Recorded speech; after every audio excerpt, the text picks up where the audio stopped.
c'est une grande victoire pour nous. Déjà pour notre secteur et pour mes équipes et moi-même de pouvoir se retrouver, de vivre cette dernière, de travailler.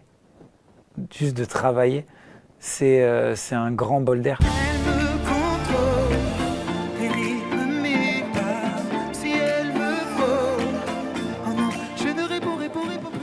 Un live stream, pour nous, c'est un moyen de proposer le même spectacle que celui que je, que je faisais sur le Pyramid Tour, c'est-à-dire vraiment avec le même décor, avec les danseurs, les musiciens, c'est voilà, tout le gros Barnum, mais pour des gens qui vont regarder ça sur leurs écrans. Et donc on a mis un dispositif évidemment de caméra, comme un concert en direct à la télé, on a rajouté aussi le fait de pouvoir choisir sa caméra, d'avoir un accès 15 minutes avant le concert pour pouvoir vivre avec nous les 15 dernières minutes avant de monter sur scène, quand je sors de ma loge, le discours que j'ai avec mes équipes, le petit mot, tout ce qu'on se dit, tout ce qui se passe. Comme je vous l'ai toujours dit depuis le début de cette aventure, on rentre par la grande porte, on sort par la grande porte. Et puis voilà, le show, ils pourront aussi avoir ce petit chat pour interagir entre eux. Moi, je vais avoir des bornes sur scène où je vais pouvoir voir ce que les gens disent entre deux chansons et pouvoir interagir aussi avec. Et voilà, et puis nous, on va proposer notre show, on va faire notre métier, on va faire ce qu'on aime. Et on est très heureux de le faire et de savoir déjà qu'aujourd'hui, on a l'équivalent d'un Bercy qui est derrière les écrans, qui a déjà pris ses places et qu'on va probablement finir avec un nombre de gens qui va se rapprocher d'un stade. On se dit qu'on a bien fait parce que ces gens-là sont très heureux de pouvoir assister au concert. Tout comme nous, on est hyper heureux avec les équipes de se retrouver et de finir sur une note positive cette année. Faites comme ça si vous passez une bonne soirée, l'équipe.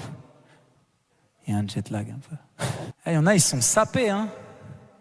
Il y en a, ils ont mis leurs meilleurs vêtements et tout, hein. Monsieur, il a mis ses meilleures lunettes. Vous êtes des vrais, merci beaucoup, l'équipe.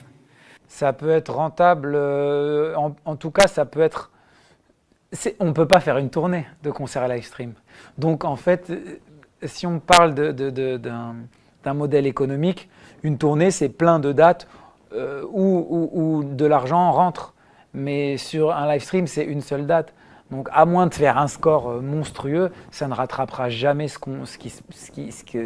que les productions peuvent gagner sur une tournée avec 50 dates en zénith. Je suis tombé.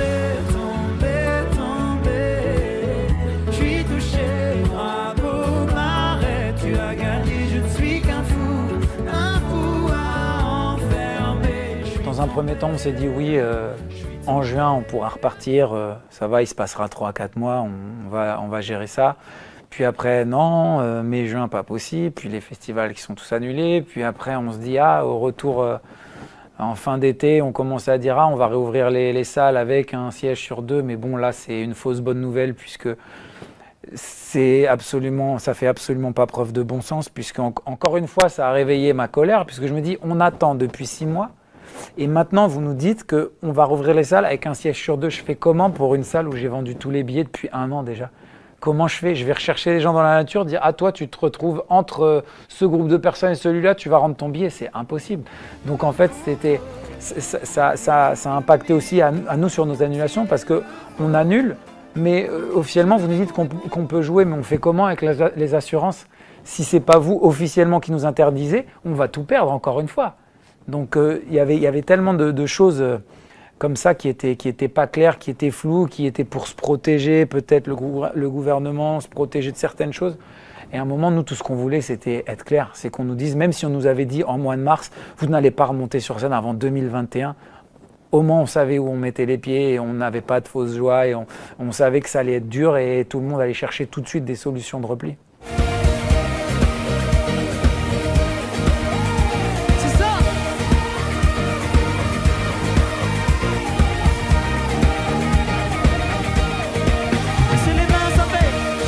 Sur ma tournée, c'est au moins 150 personnes et c'est même plus par soir si on rajoute en local les équipes qui bossent, les gens à la buvette, les hôtesses, les sécurités dans chaque salle. C'est, on va dire, au moins 200 personnes par soir qui travaillent sur mes spectacles. Mais il y a aussi ça, il y a aussi le fait d'avoir pris la parole en essayant de défendre mon secteur, en essayant de défendre tous les gens qui bossent autour de moi.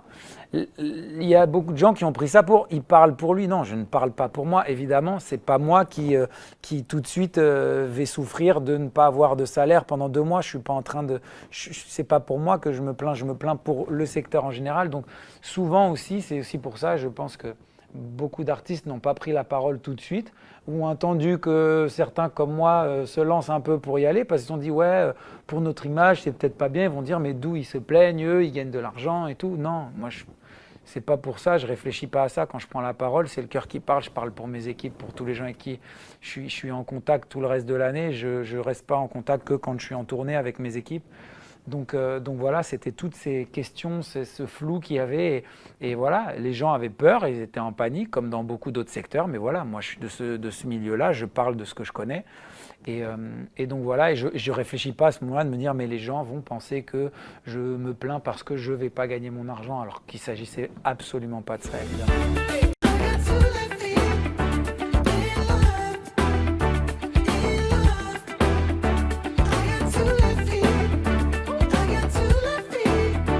Grand spectacle comme le mien, déjà, il faut au moins 60 à 70% de remplissage dans une salle pour aller au point zéro.